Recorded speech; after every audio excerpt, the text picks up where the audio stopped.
பாடுகின்றதான செயலாக இருக்கலாம்.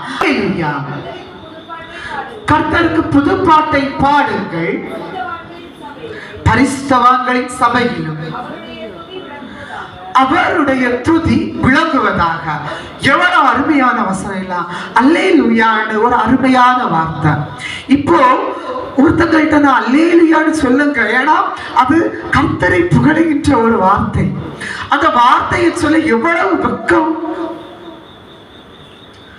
ஆனால் தேவனை துதிப்பதற்கோ இல்ல தேவனை புகழ்ந்து ஒரு வார்த்தை சொல்வதற்கோ நம்ம வெட்கப்படவே கூடாது.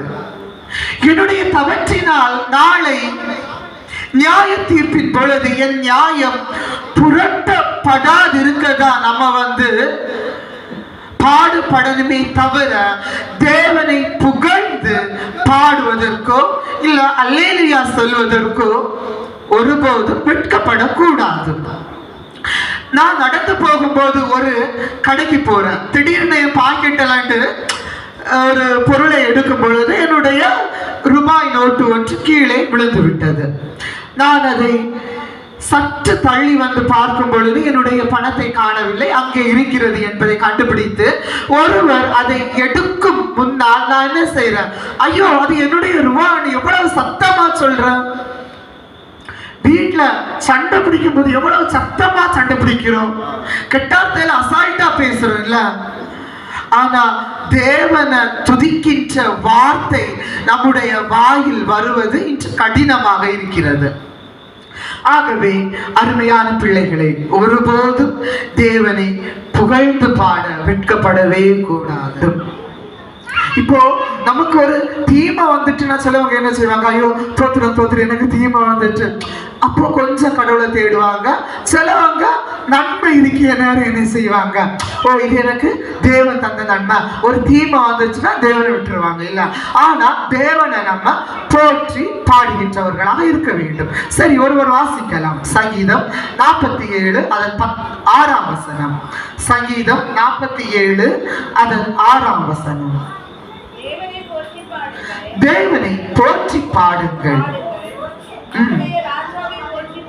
நம்முடைய ராஜாவை போற்றி பாடுங்கள். ஆகவே நமக்கு ஒரு நன்மை வந்துச்சா, நீங்க இப்போ வீட்டுல தான் இருக்கீங்க அல்லது ஸ்கூல்ல தான் இருக்கீங்க, சரி ஒரு வெளி இடத்துல இருக்கீங்கன்னே வச்சுக்கோங்க. திடீர்னு நீங்க பஸ் ஸ்டாண்ட்ல பஸ் ஏற நிக்கிறீங்க. உங்களுக்கு ஒரு தேவைக்காக ஒருவரிடம் எனக்கு இந்த தேவை வேணும்னு கேட்டிருக்கீங்க. அவங்க சொல்றாங்க, சரி என்னால முடிஞ்சா நான் இந்த தேவையை பண்றேன் அப்படின்னு. நீங்க அந்த பஸ் ஸ்டாண்ட்ல நிற்கும் போது அவர் உடனே சொல்றாரு, ஏமா உனக்கு நான் இந்த தேவையை நான் பண்றேன் அப்படின்னு.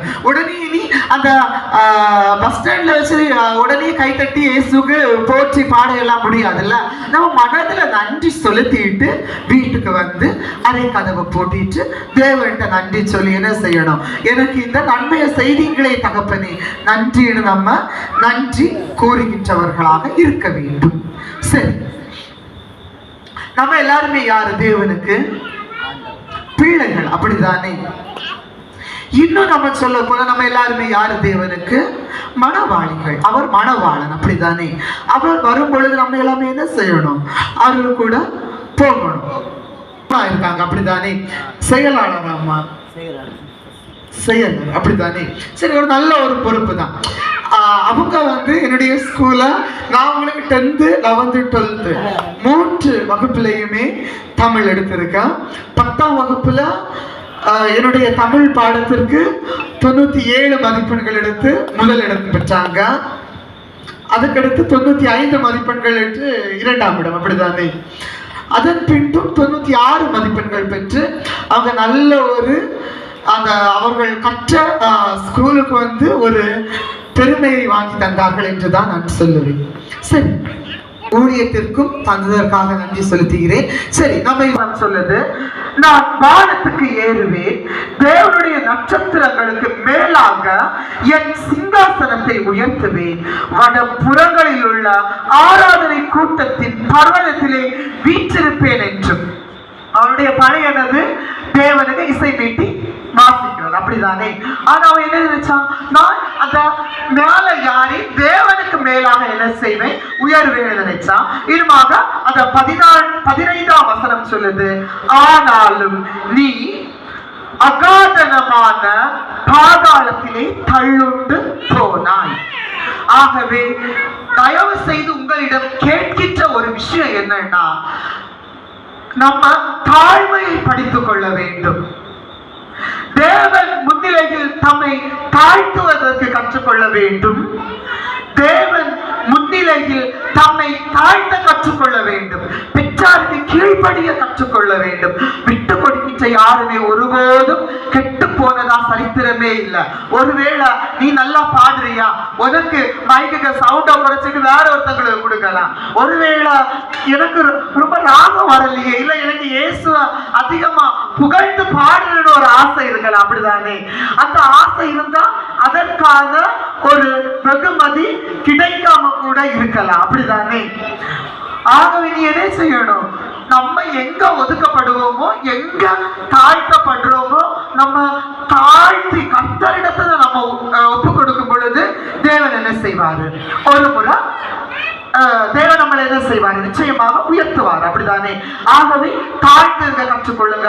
ஒருத்தர் நம்மளை ஒடுக்குறாங்களா, இல்ல ஒருத்தர் நம்மளை குற்றப்படுத்துறாங்களா, உடனே நம்ம ஏட்டிக்கு போட்டியாக என்ன செய்யக்கூடாது? நிற்க கூடாது. தாழ்ந்து இருக்க கற்றுக்கொள்ளுங்க. தேவன் நிச்சயமாக நம்ம என்ன செய்வாரு? உயரத்துல வச்சு அழகு படுத்துவாரு. சரியா? நம்ம என்னெல்லாம் பார்த்து வெற்றி வேணுமா? தேவன் என்ன செய்யுங்க? புகழ்ந்து பாடுங்க. இனி வெளி வேடத்துக்கு மட்டும் தேவனை பாடுகின்றவர்களாக இருக்கக்கூடாது. என்னுடைய சத்தம் அசிங்கமாக இருந்தாலும் நான் உண்மையாக தேவனை பாட வேண்டும். மூன்றாவதாக